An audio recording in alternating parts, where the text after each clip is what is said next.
आज से लगभग 60 साल पहले अमेरिका में एक आदमी ने इस खतरे को पहचान लिया था। उस आदमी का नाम था मैल्कम एक्स। मैल्कम एक्स ने कहा था कि अगर आप सतर्क नहीं हैं तो मीडिया आपको उन लोगों से नफरत करना सिखा देगा जो जुल्म का शिकार हैं, और उन लोगों से मोहब्बत करना सिखा देगा जो जुल्म कर रहे हैं। आज ये बात सिर्फ अमेरिका की नहीं है, आज ये बात भारत समेत पूरी दुनिया की सच्चाई बन चुकी है। तो सवाल उठता है कि आखिर कौन थे मैल्कम एक्स और क्यों आज भी उनका नाम जिंदा है। मैल्कम एक्स का जन्म 19 मई 1925 को अमेरिका के नेब्रास्का प्रांत के ओमाहा शहर में हुआ।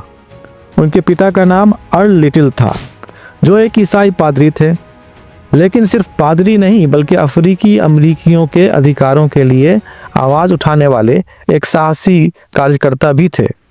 उनकी सक्रियता नस्लवादी गोरे लोगों को पसंद नहीं आई।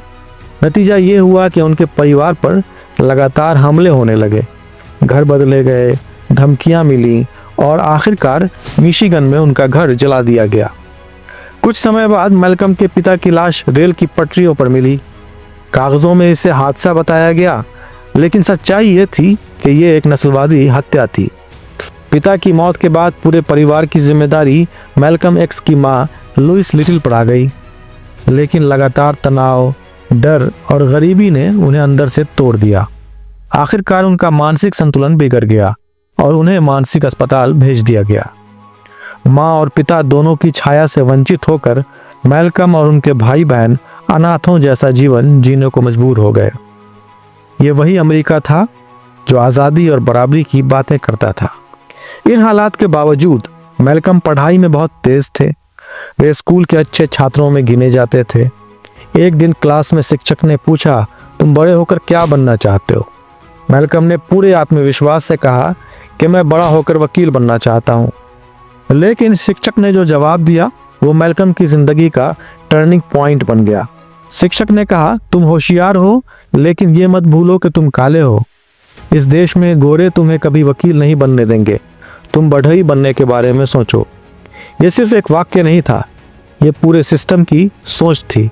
इस बात ने मैल्कम को अंदर से तोड़ दिया।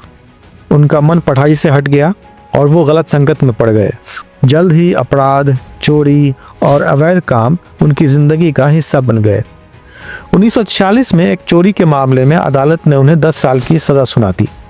यहीं जेल के अंदर मैल्कम एक्स की जिंदगी का दूसरा अध्याय शुरू हुआ।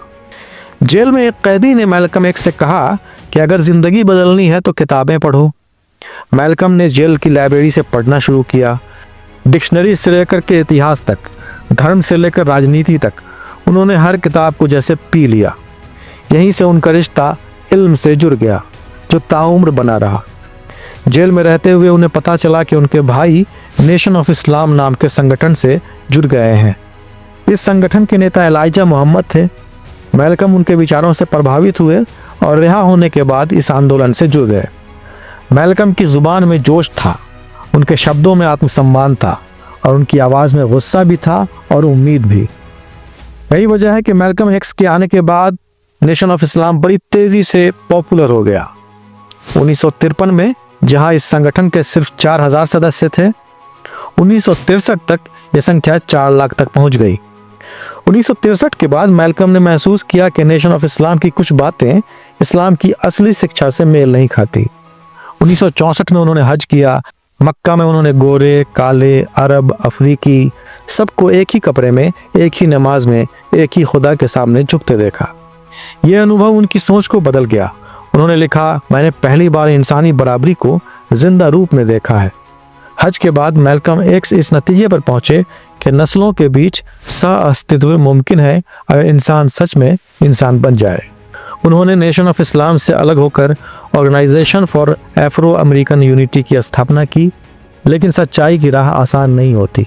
मैल्कम को जान से मारने की धमकियां मिलने लगीं। उनके घर पर हमला हुआ। 21 फरवरी 1965 को न्यूयॉर्क में एक भाषण के दौरान उन्हें गोलियों से भून दिया गया।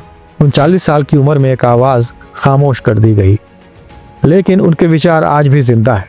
मैल्कम एक्स ने अफ्रीकी अमरीकियों को डर से बाहर निकाला। उन्होंने सिखाया कि इज्जत मांगी नहीं जाती, इज्जत ली जाती है। मशहूर बॉक्सर मोहम्मद अली के जीवन पर उनका गहरा असर पड़ा। खेल और प्रतिरोध को जोड़ने की शुरुआत यहीं से हुई। ब्लैक पैंथर आंदोलन और भारत का दलित पैंथर आंदोलन, दोनों पर मैल्कम एक्स की सोच की छाप साफ दिखाई देती है। मैल्कम एक्स सिर्फ एक इंसान नहीं थे, वो एक आईना थे जो समाज को उसकी असली शक्ल दिखाता था। आज जब मीडिया फिर से शोषित को अपराधी और अपराधी को हीरो बना रहा है, तो मैल्कम एक्स की आवाज पहले से ज्यादा जरूरी हो जाती है, क्योंकि जुल्म के खिलाफ खामोशी भी एक अपराध होती है।